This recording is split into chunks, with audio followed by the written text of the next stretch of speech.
बरूथनी एकादशी व्रत कथा। युधिष्ठिर जी ने पूछा, वासुदेव आपको नमस्कार है। वैशाख माघ के कृष्ण पक्ष में किस नाम की एकादशी होती है, उसकी महिमा बताइए। भगवान श्री कृष्ण बोले, राजन, वैशाख शुक्ल पक्ष की एकादशी को बरूथनी के नाम से प्रसिद्ध है। यह इस लोक और परलोक को भी सौभाग्य प्रदान करने वाली है। बरूथनी के व्रत से ही सदा सौख्य का लाभ और पाप की हानि होती है। यह समस्त लोकों को भोग और मोक्ष प्रदान करने वाली एकादशी है। बरूथनी के ही व्रत से मानधाता तथा धुंधुमार आदि अन्य अनेक राजा स्वर्ग को प्राप्त हुए हैं। जो 10,000 वर्षों तक तपस्या करता है, उसके समान ही फल बरूथनी के व्रत से मनुष्य प्राप्त कर लेता है।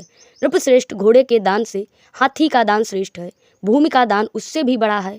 भूमि दान से भी अधिक महत्व तिल दान का है। तिल दान से बढ़कर स्वर्ण दान और स्वर्ण दान से बढ़कर अन्न दान, क्योंकि देवता, पितर तथा मनुष्य को अन्न से ही तृप्ति होती है।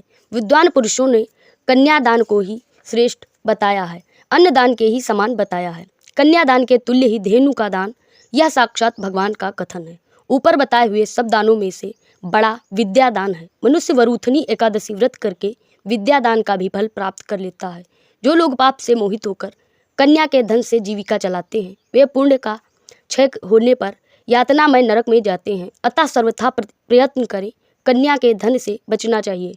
उसे अपने काम में नहीं लाना चाहिए। जो अपनी शक्ति के अनुसार आभूषणों से विभूषित करके पवित्र भाव से कन्या का दान करता है, उसके पुण्य की संख्या बताने में चित्रगुप्त भी असमर्थ है। बरूथनी एकादशी करके भी मनुष्य उसी के समान फल प्राप्त करता है।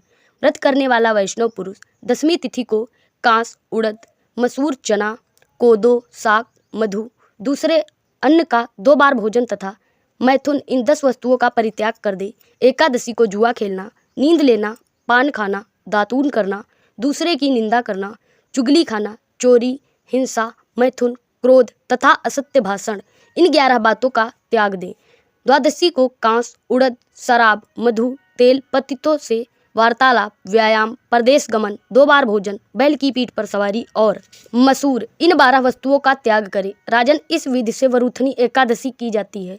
रात को जागरण करके जो भगवान मधुसूदन का पूजन करते हैं, वे सब पाप से मुक्त होकर परम गति को प्राप्त होते हैं। अतः पाप भी भीरु मनुष्य को पूर्ण प्रयत्न करके इस एकादशी का व्रत करना चाहिए। यमराज से डरने वाला मनुष्य अवश्य बरूथनी का व्रत करे। राजन, इसके पढ़ने और सुनने से सहस्त्र गोदान का फल मिलता है और मनुष्य सब पापों से मुक्त होकर विष्णु लोक में प्रतिष्ठित होता है।